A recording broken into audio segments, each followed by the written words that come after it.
मरहबा collection mall, readymade कपड़ों का भरपूर खजाना। Jeans pant, T shirt, cargo pant, night pant, बच्चे और बच्चियों के लिए अच्छे खूबसूरत और उम्दा ड्रेस। पता याद रखें, जमुर हाई स्कूल मेन रोड, जैतून हजीन मस्जिद के पास। बिस्मिल्लाहिर्रहमानिर्रहीम। इंडियन सेकुलर पार्टी के तमाम ही हमारे पार्लियामेंट्री बोर्ड के अरकान, मैनिफेस्टो कमेटी के तमाम ही अरकान, प्रचार कमेटी के तमाम ही अरकान और खुसूसी तौर पर आज मैनिफेस्टो के इजरे के मौके पर हमारे साथ मौजूद ताहिरा शेख रशीद साहिबा, हाजी मजीद साहब बखारवाला साहब खुसूसी तौर पर आज हमारे साथ मौजूद है। मैं आए हुए तमाम ही हमारे प्रिंट मीडिया, इलेक्ट्रॉनिक मीडिया के तमाम ही साथियों का मैं शुक्रिया अदा करता हूं कि आज हमारी दावत पर आप लोग यहां पर तशरीफ़ लाए। मालेगांव शहर महाराष्ट्र असेंबली का इलेक्शन चल रहा है और 20 तारीख को महाराष्ट्र असेंबली का इलेक्शन होगा, वोटिंग होगी और सभी सियासी पार्टियां अपने अपने तौर पर इलेक्शन प्रचार कर रही है, वोट मांग रही है। और मालेगांव शहर से मैं तीसरी मर्तबा असेंबली का इलेक्शन लड़ रहा हूं, उम्मीदवारी कर रहा हूं और आज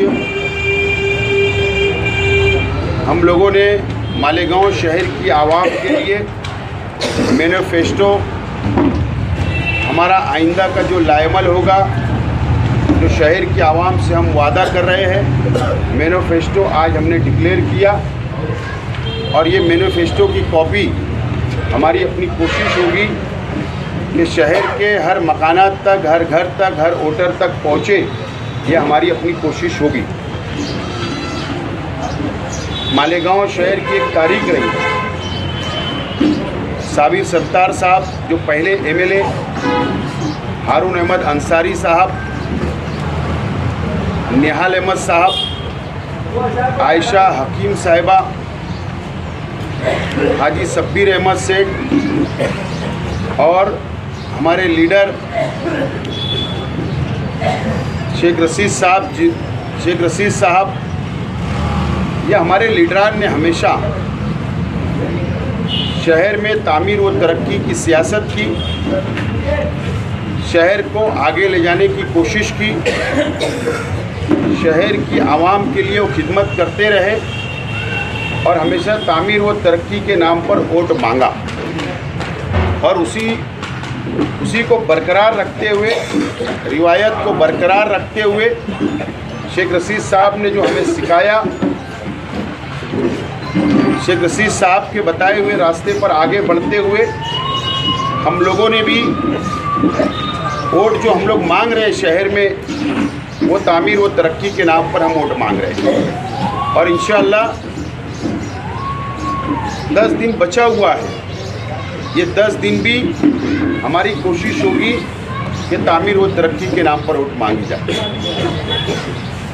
दोस्तों और साथियों, हम लोगों ने, मैं बहुत ज़्यादा तफसील नहीं बताऊंगा, लेकिन सेहत, हेल्थ के ऊपर हम लोगों ने शहर की आवाम से वादा किया है कि अच्छी सहूलत शहर की आवाम को मिले।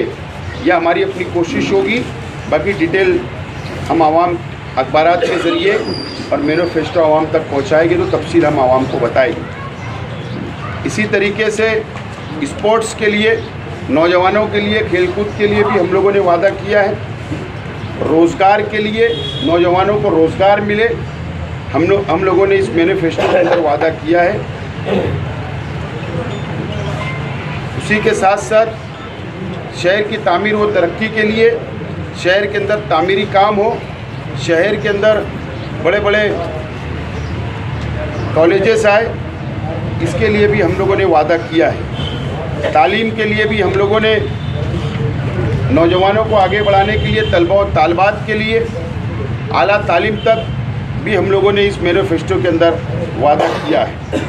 MPSC UPSC कोर्सेस मालेगांव शहर के अंदर क्लासेस शुरू रहना चाहिए, इसके अंदर भी हम लोगों ने वादा किया है।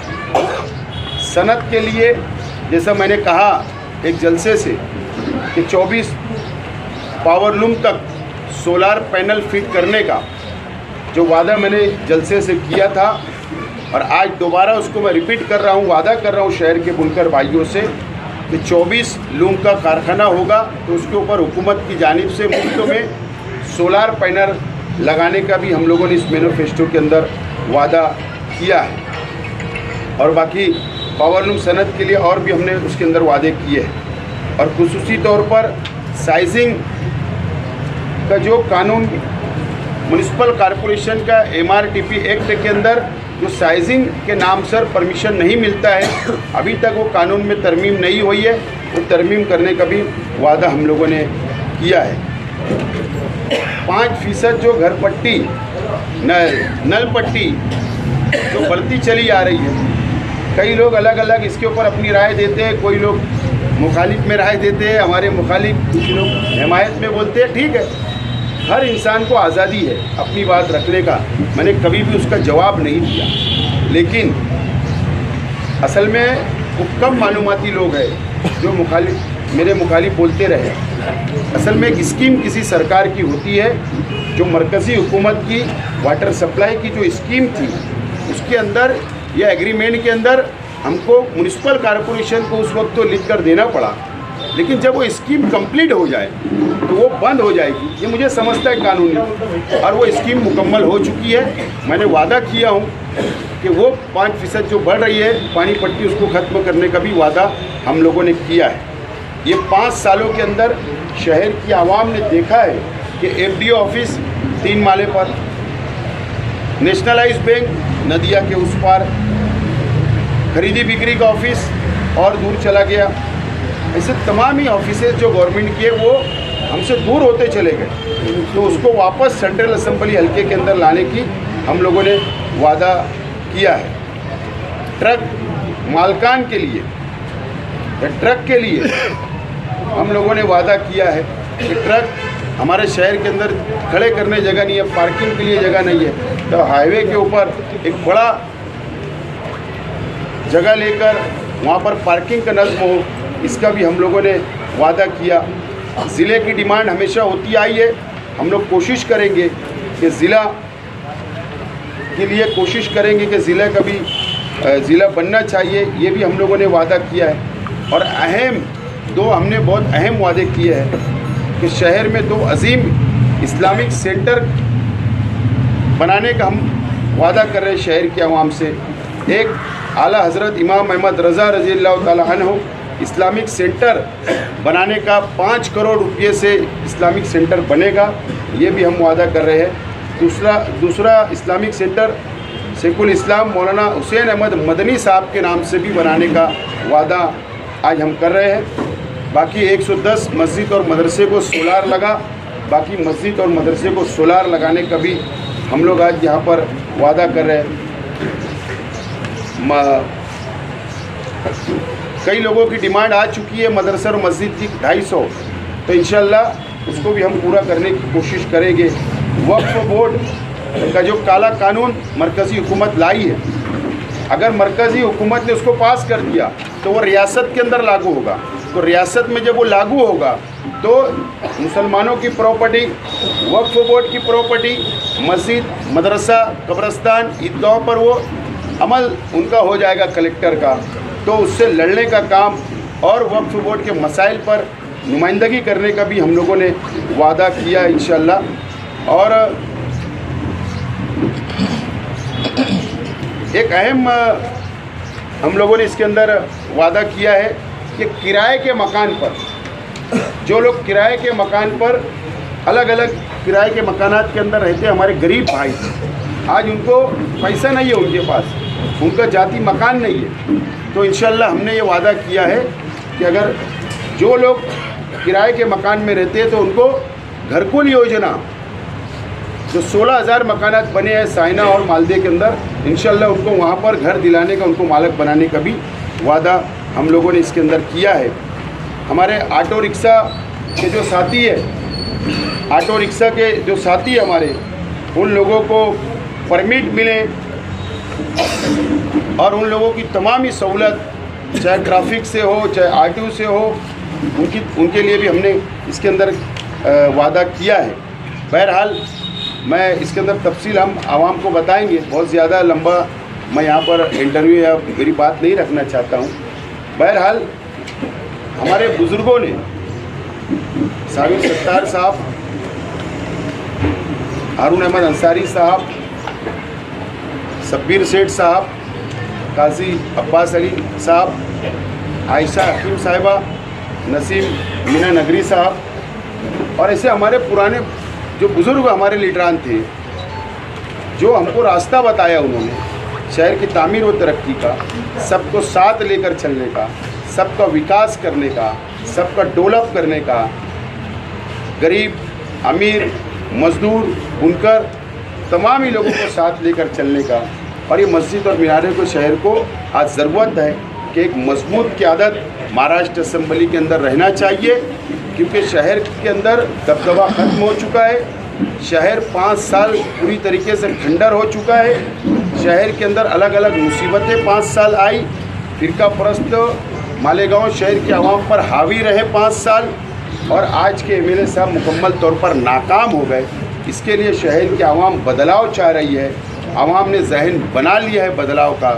इंशाअल्लाह अब आवाम धोखा नहीं खाएगी, ये हमें उम्मीद है। और आज हमने जो मैनिफेस्टो शहर की आवाम के लिए लाए हैं, इंशाअल्लाह हम इसके ऊपर मुकम्मल अमल करेंगे। अगर शहर की आवाम ने मुझे मौका दिया तो ज़रूर इंशाअल्लाह हम लोग इसके ऊपर पूरा अमल करने की कोशिश करेंगे। इसीलिए आज की प्रेस कॉन्फ्रेंस, आज मैनिफेस्टो का हमने इजरा किया। और अहम बात, हमने बहुत बड़े बड़े वादे नहीं किए, बहुत बड़े बड़े वादे नहीं किए। जो बुनियादी चीज़ हमारे शहर को ज़रूरत है, जो हम कर सकते हैं, जो सहूलत दे सकते हैं, हमने वही वादा इसके अंदर किया है। कोई हमने हवा में बहुत बड़े बड़े वादे नहीं किए। जो हम जिस पे अमल कर सकते, जो हम मंजूर करके ला सकते, हुकूमत से मंजूर करके आवाम को सहूलत दे सकते, मुज़ाफ़ात की बस्तियों के अंदर जो बुनियादी सहूलत की ज़रूरत है वो दे सकते, वो तमाम ही चीज़ें हमने सिर्फ वादा किया है। बहुत बड़े वादे हमने नहीं किए। और इंशाअल्लाह इस मैनिफेस्टो के ऊपर हम मुकम्मल तौर पर अमल करेंगे।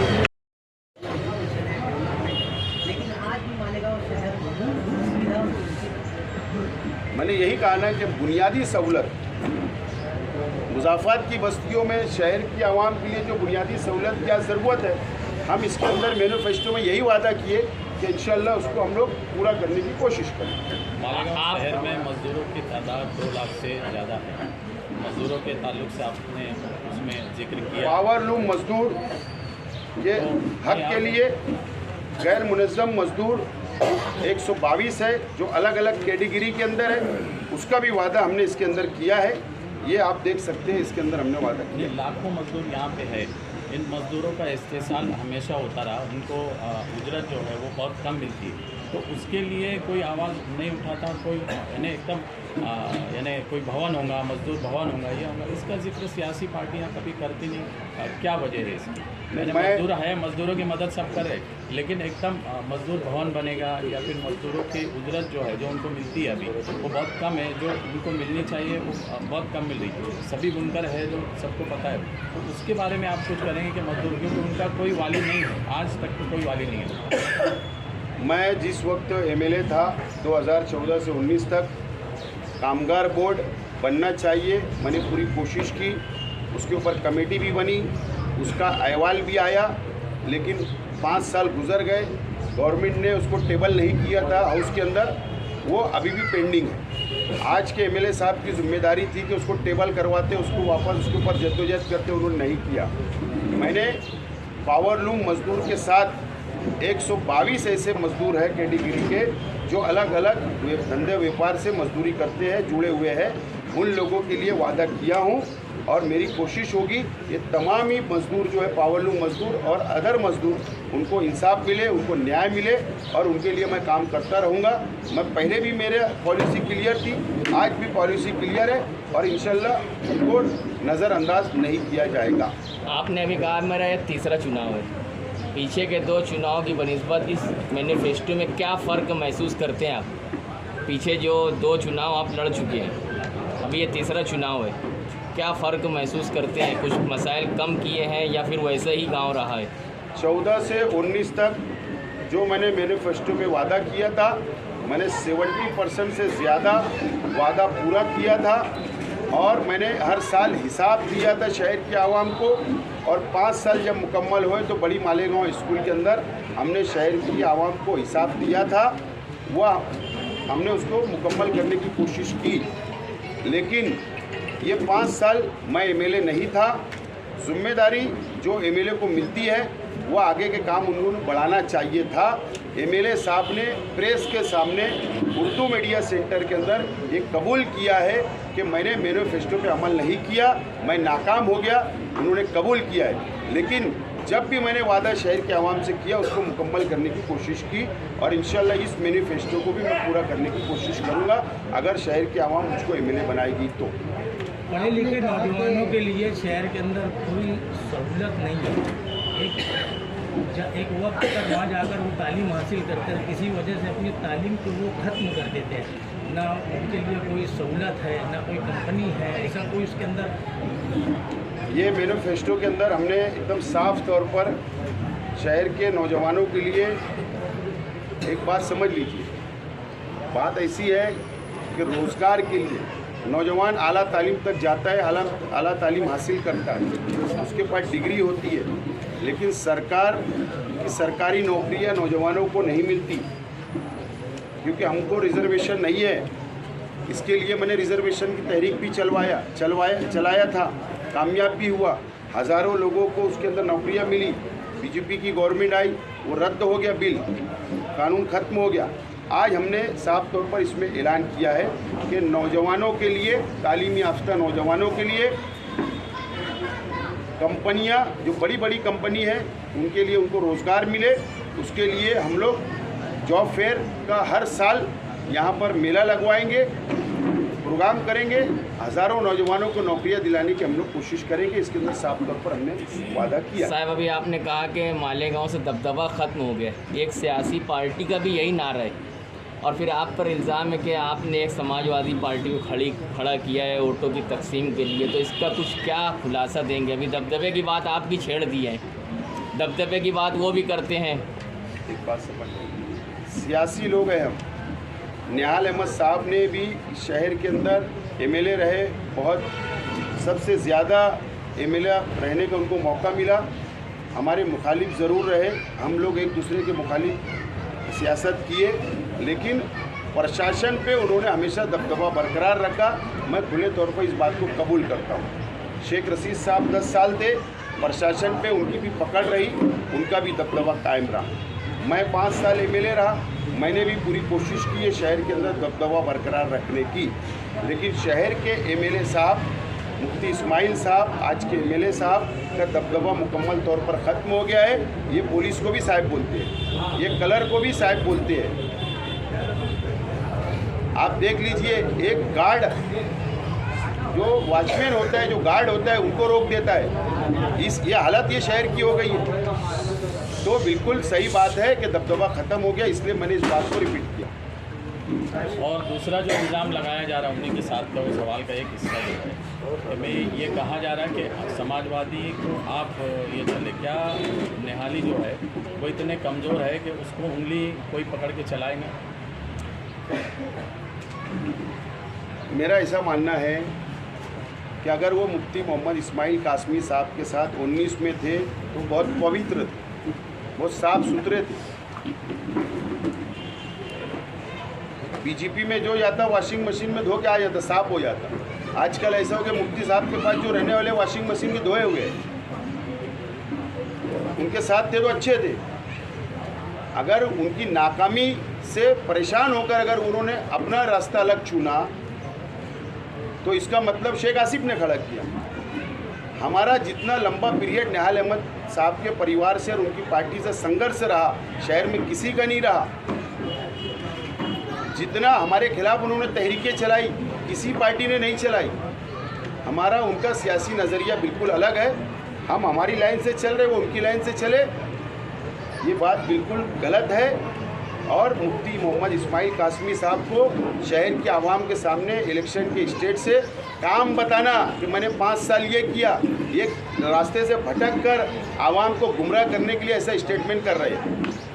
अच्छा, आपने मैनिफेस्टो में कहा कि किराए के मकान में रहने वालों को घर को योजना के तहत बसाया जाएगा। ऑलरेडी 11,000 कॉलोनी में काफ़ी सारे परिवार रहते हैं, मगर वो पूरा इलाका बुनियादी सहूलत से महरूम है। ना अच्छे स्कूल हैं, ना अच्छे दवाखाने हैं, ना आने जाने के लिए ऐसा कहा था बसों का इंतज़ाम ये हो। ज़्यादातर मजदूर तबके की कमाई रिक्शा के भाड़े में जो चली जाती है, क्या कहेंगे आप अगर इस तरह का आप कर दो, तब क्या सहूलत मिलेंगी उन लोगों को ये सारी चीज़ें? शेख आसिफ का नाम ही एक गारंटी है, अल्लाह का करम है। ये मेरी क्रेडिट है कार्यकर्ताओं की मेहनत से, और जो मैं काम करता हूँ उसको मुकम्मल करता हूँ। यही मेरी गुडविल मैंने बनाया हूँ सियासत में। और जो मैं वादा कर रहा हूँ कि जो लोग किराए के मकान में रहते हैं उनको वहाँ पर उनका जाति मकान दिलाने के लिए मैं गवर्नमेंट लेवल के ऊपर लड़ाई लड़कर कोशिश करके उनको दूंगा, नंबर 1। दूसरी बात कि वहाँ पर सहूलत मिलना चाहिए था, नहीं मिली। 5 साल एमएलए साहब की जिम्मेदारी थी कि उनको सहूलत पहुँचा देते। दादा भूसे साहब का असम्बली हल्का है, वो भी चाहते तो सहूलत पहुँचा देते, लेकिन ये दोनों सिर्फ वो टक्केवारी के अंदर रह गए, कमीशन लेने के अंदर 5 साल गुजार दिया। इसके अलावा उन्होंने कुछ नहीं किया। मैं घरकुल योजना में 11,000 मकानात में जाकर आया हूँ। वहाँ के आवाम से मैंने वादा किया हूँ कि आप अगर मुझको वोट देंगे इंशाल्लाह मैं कामयाब होऊंगा। तो मैंने उनसे वादा किया कि नेशनल हाईवे से आपके मकान तक, कॉलोनी तक सीमेंट कंक्रीट रास्ता और बुनियादी सहूलत वहाँ दूंगा।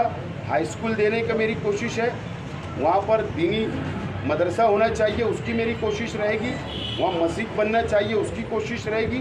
दीनी माहौल रहे, तालीमी माहौल रहे और बुनियादी सहूलत मिले। मैंने उनसे वादा किया, इंशाल्लाह मैं उसको करने की कोशिश करूँगा। जाऊँगा ना, ऐसा है, पहले नतीजे आने दो। मैं भी शहर छोड़ के नहीं जाऊँगा, आप भी शहर छोड़ के नहीं जाएंगे, और ये मेरे जिम्मेदार हैं। ये मुझे जहाँ पे बोलेंगे यहाँ ये करना है तो मैं वो करूँगा।